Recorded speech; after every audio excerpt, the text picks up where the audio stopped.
Give me a sec. All right, so welcome everybody. Today is June 14th, and we are lucky to have Legendary Escrow and Jody Abatcherly. Did I say it correctly? Abackerly. Oh. Almost. Very close. I think after this song, I would be able to pronounce her name correctly. No. I never use it, so it's all good. Jody is our escrow manager with Legendary Escrow, and today we kind of want to have like an open forum. She does have some things that she can talk about, but we want to throw out all the questions that you guys might have about escrow. And nothing is a silly question, so definitely ask away. But let's go ahead and start with some of the things that we kind of have on our agenda today, Jody, which was the form I don't have to share. Okay, good morning, everybody. Thank you for joining us this morning. Again, yes, like Shannon said, definitely would like to more open it up to questions, and 100% true. There is no stupid question. Absolutely. Things change very rapidly. And there's several different situations that all kinds of things might come up. So, and I also too, I will never claim to have all the answers to your questions, because again, everything does change. So, but if I cannot answer your question, I will promise I will find you the answer or point you in the right direction. Okay. So just want to let you know, but yes, again, there are no stupid questions ever in escrow. So the first thing that we're going to talk about is just kind of a couple of red flags in the escrow and title processes.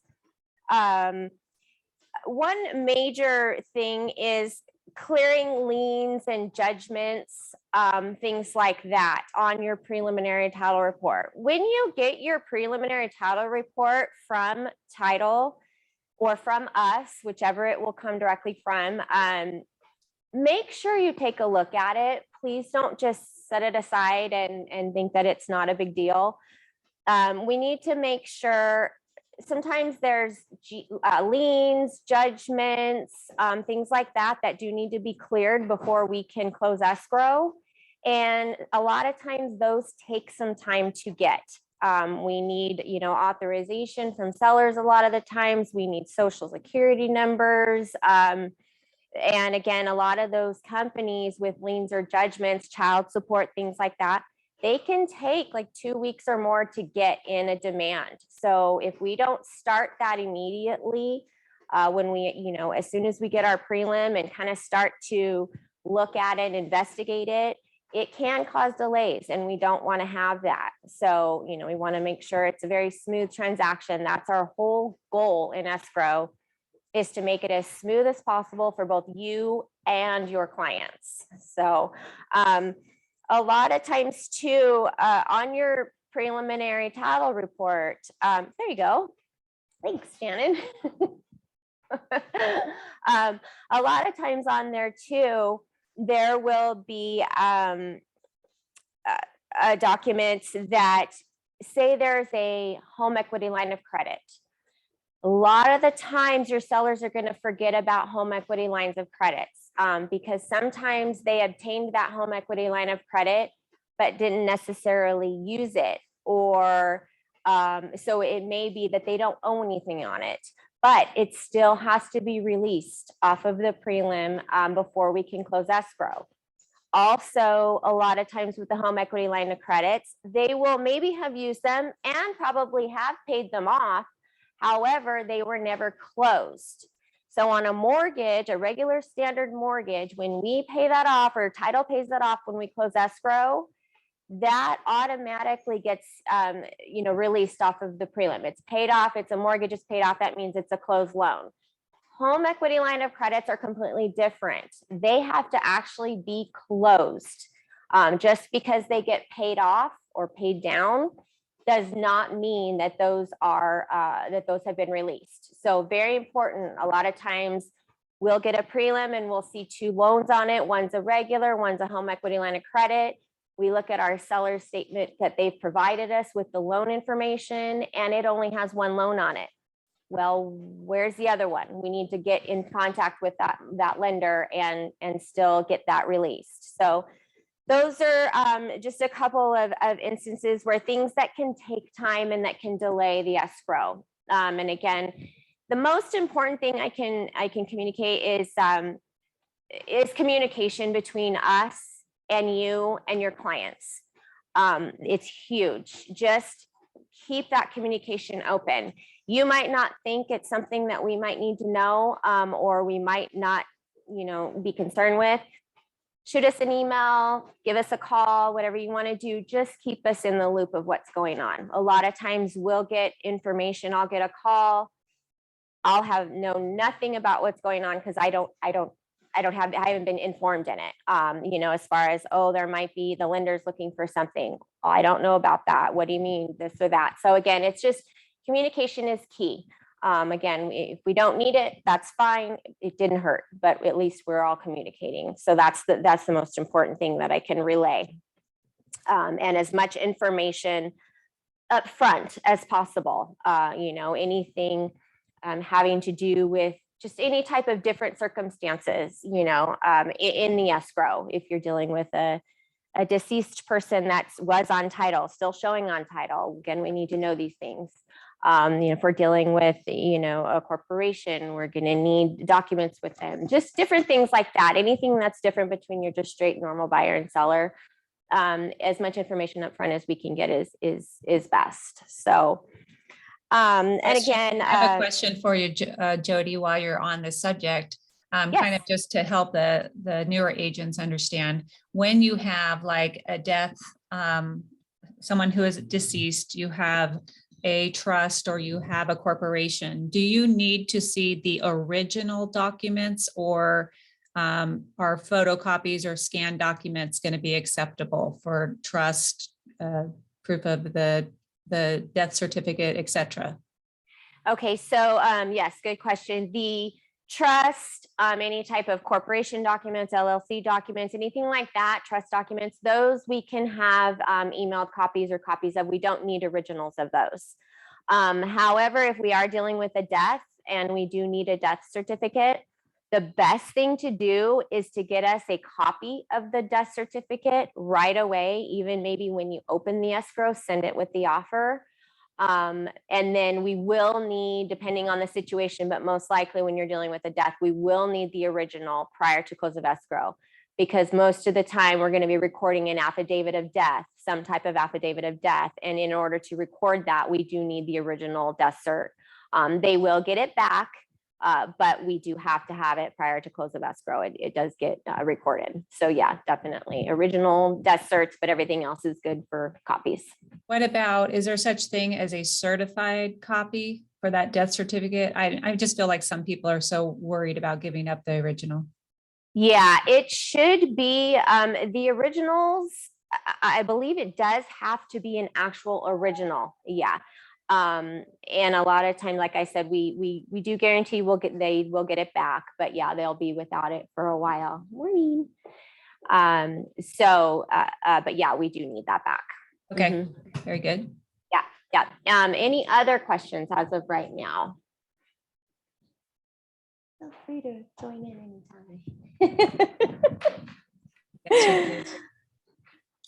anytime. Okay, perfect. So, and then other red flags on this document, kind of on, I don't know if you have page 2 on that. Shannon, do we have page 2? No. This one. Oh, okay. We can go to that one. That's not a problem. Hold on one moment. Let me grab it. This one is kind of more of the same, like we were talking about. Again, it kind of goes with the first one with your preliminary title report. Definitely just making sure that, everything is accurate when you're looking at that preliminary title report. Again, especially with the home equity lines of credit. Are you seeing the preliminary title report? I am, yes. Okay. Yes, especially with those home equity line of credits, things like that. We definitely want to, make sure, like that bottom encumbrances, liens paid but not released, again, a lot of times. And that'll happen sometimes on judgments or liens. Just because they're still showing on title doesn't necessarily mean that something's owed. It may have been paid, but it just has not been released. So it's very, very important to make sure everybody looks at that prelim and we're all on the same page on what needs to be cleared from the get-go. Okay, so we don't cause any type of delays or anything like that. Okay. We can probably go to the steps for a successful escrow. Shannon, do you have that one? Or does anybody have any questions on the other one so far? Okay. Perfect. Okay, perfect. Thank you, Shannon.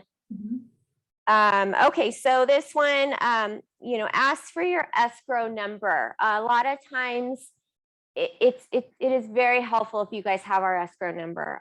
We try, and when we're sending out emails to you or communicating with you, we try to communicate the property address because we know that's probably what is in your mind. Ours is the escrow number and or the full property address. But a lot of times we'll have, people call in and, on such and such street.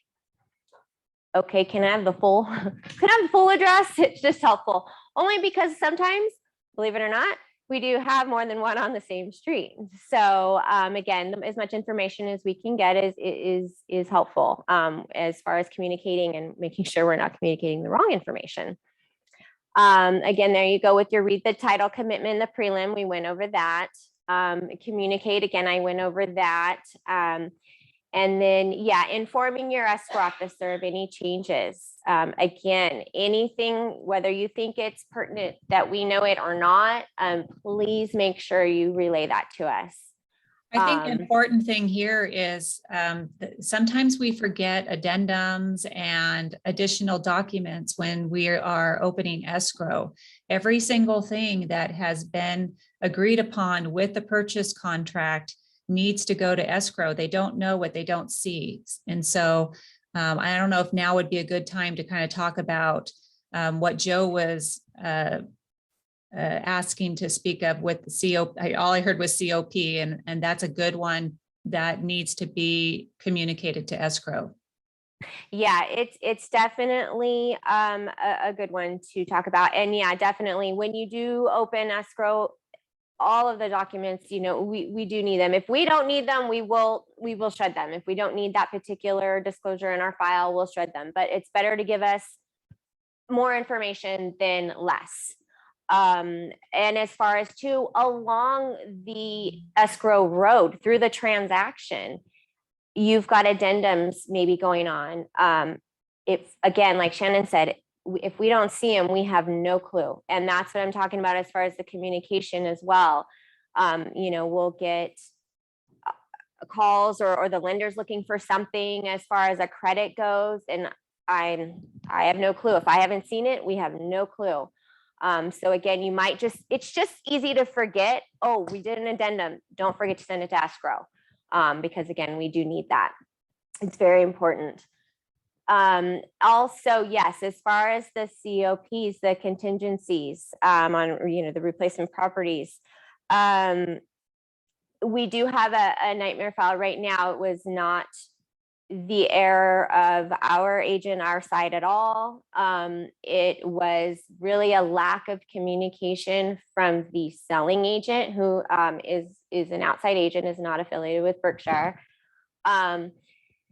We basically have an escrow right now. We were getting ready to close. Buyer signed their loan documents. So we're really at the last hour. They signed their documents. I'm working with the funder to get everything funded. The only thing I'm needing is the closing funds from the buyer, which is at that time that we learned the closing funds were coming from a contingent escrow. We were not contingent on our escrow. So it caused a lot of uproar. Wait a minute, nobody knew about this. What are you talking about? We actually have been delayed now, I think about 2 weeks, possibly 3 weeks, still not closed because that other escrow is not closed. Then during that whole change, we actually learned there's a third, we're actually the third leg. So there's another one that it's contingent upon. So it goes the first one, then the next one, then us. So again, we are really delayed in there.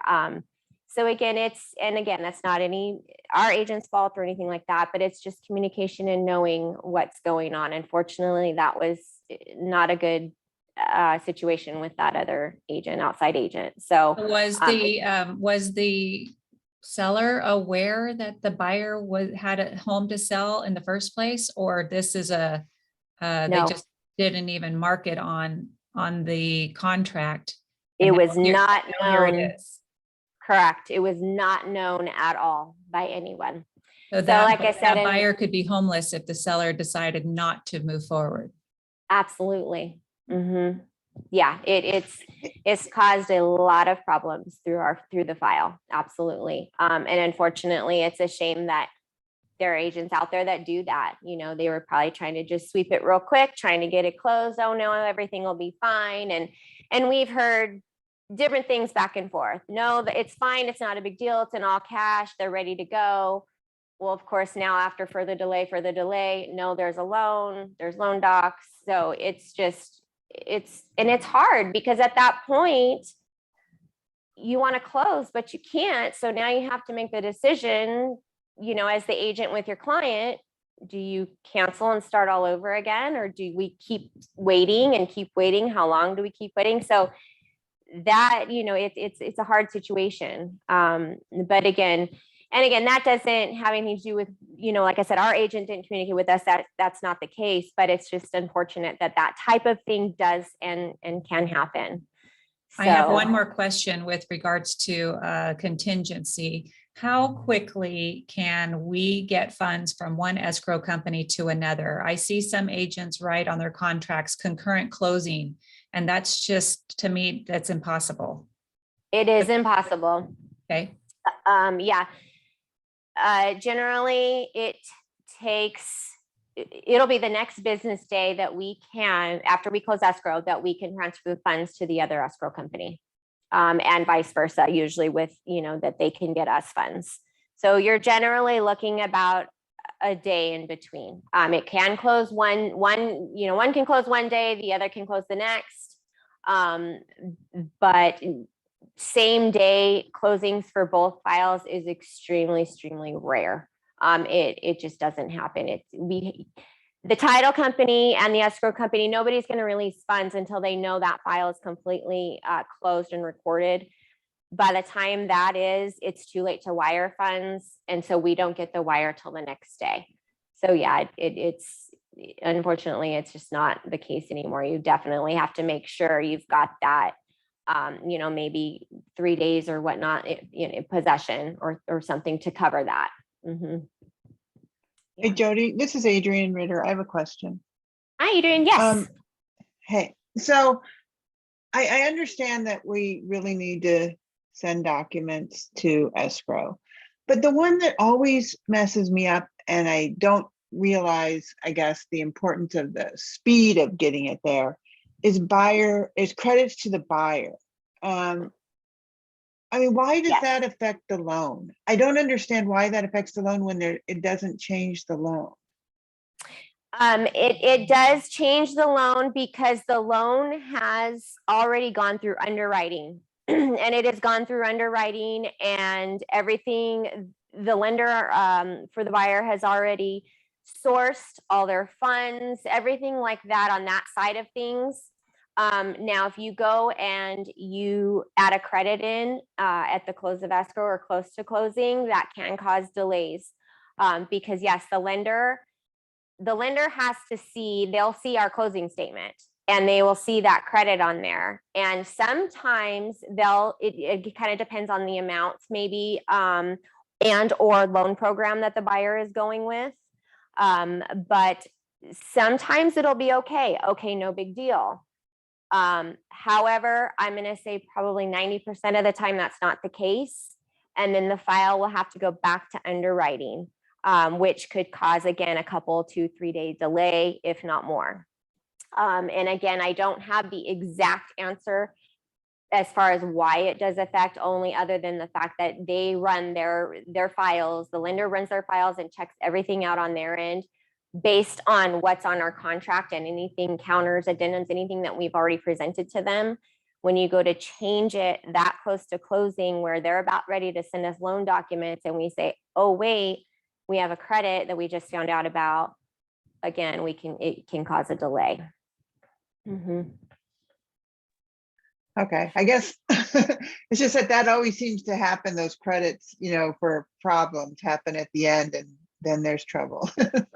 And I think know. if you talk to the lender about, hey, we're resolving this issue right now at the end, and see what they say to do about it, or, where they're at with underwriting, because as we know, there's also limits to the amount of credits that a seller can give a buyer. But I know that's not what you're talking about, Adrian. It's probably something smaller, like $1,000 or something. Yeah, it was related to repairs that there wasn't enough time to finish. So they were going to push the repairs off on the buyer. So. Yeah. And I know a lot of times too, as far as credits for repairs, we don't really want to see, that it's for repairs, because again, that will flag a lender as well. They're going to say, well, what's the repairs? What's going on? And so again, a lot of the credits, it's easier if they are towards closing costs. But again, yeah, it's just, again, communication with the buyer's agent. The buyer's agent can communicate with the lender, because again, once I submit documentation to them, they've seen it, they can't take it away. So, we definitely like to make sure that everything is on the up and up. When I have a credit come over that's, we're close to closing, I will ask the selling agent, does your lender know about this?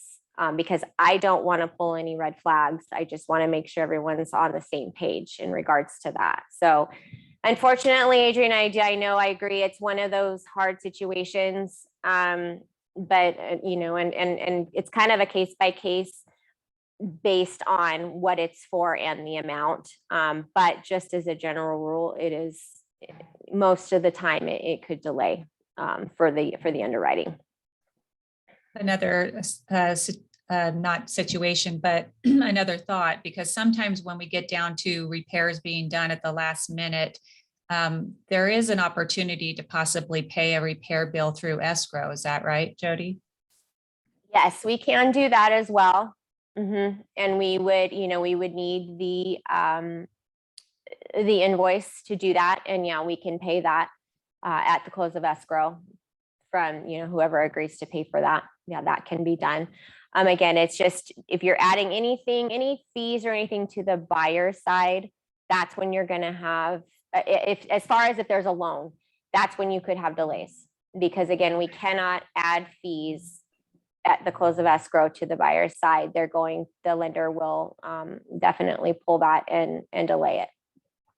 So just so Jody, back on what you were just saying about paying an invoice for a contractor. Does that work have to be done before the close of escrow, or if we know the invoice amount, the money can be held and paid when the work's done? No, we don't hold any funds at the close of escrow. We have to pay everything at the close of escrow. Yeah, so it would need to be done prior to. I have a question, Jody. This is Gay. Hi. Hi. It seems like a no-brainer, but since we have all these long free rent backs and so forth, the HOA payments seem to be a problem. Like when you put on the SIP that the former seller, now buyer, is not going to pay for the HOA, people get weirded out. Is there any hard rule about that? I'm not understanding your question completely. You mean, is it in regards to the upfront fees? Is that what you're talking about? Yeah, I mean, as far as the settlement statement, you would probably have the days that they're before it closes. let's say it closes in the middle of the month, you would have, the seller would pay for the HOAs for 15 days or whatever.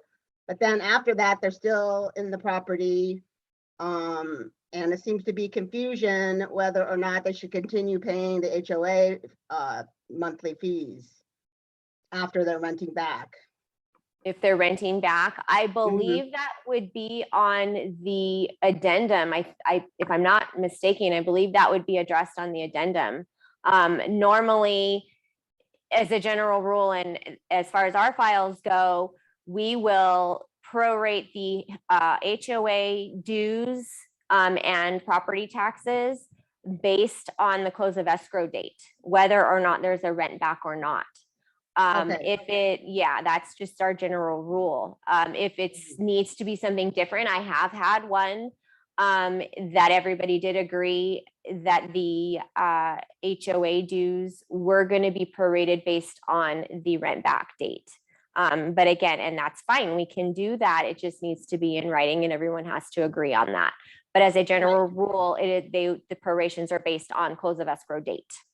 Yeah, a lot of people don't fill that addendum out correctly, so it's up in the air sometimes. Yeah. And I've So just know, saying, am I supposed to pay the HOA, or they just billed me again, or Just make sure everything is in writing. We have another situation, a question came up this week, similar about prepaid solar. And the previous owner was going to be renting back for 2 months, and prepaid solar is paid once a year. And so there was that question of who's paying for the solar that's being used by the previous owner for that rent back time. And so everything just needs to be spelled out in writing ahead of time. And hopefully everybody understands it. I don't know how you're going to negotiate something you haven't used yet, but that's a tough one. Yeah, definitely. Just everybody needs to be in agreement. And again, yes, in writing for us. Definitely. Perfect. Any other questions? Anything you can think of, anyone? Not yet? Okay. We kind of talked a lot about all of these documents that you sent over ahead of time, and I'll email them out to everybody again. Sharing yet? No.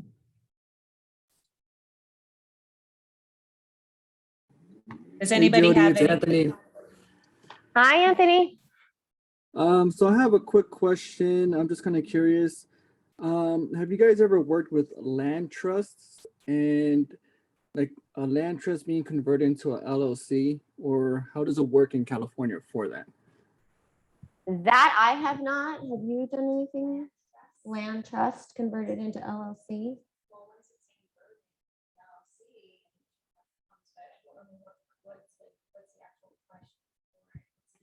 Yeah, Anthony, I'm not sure. What's the, what is situation you have going on, or what is it that's happening?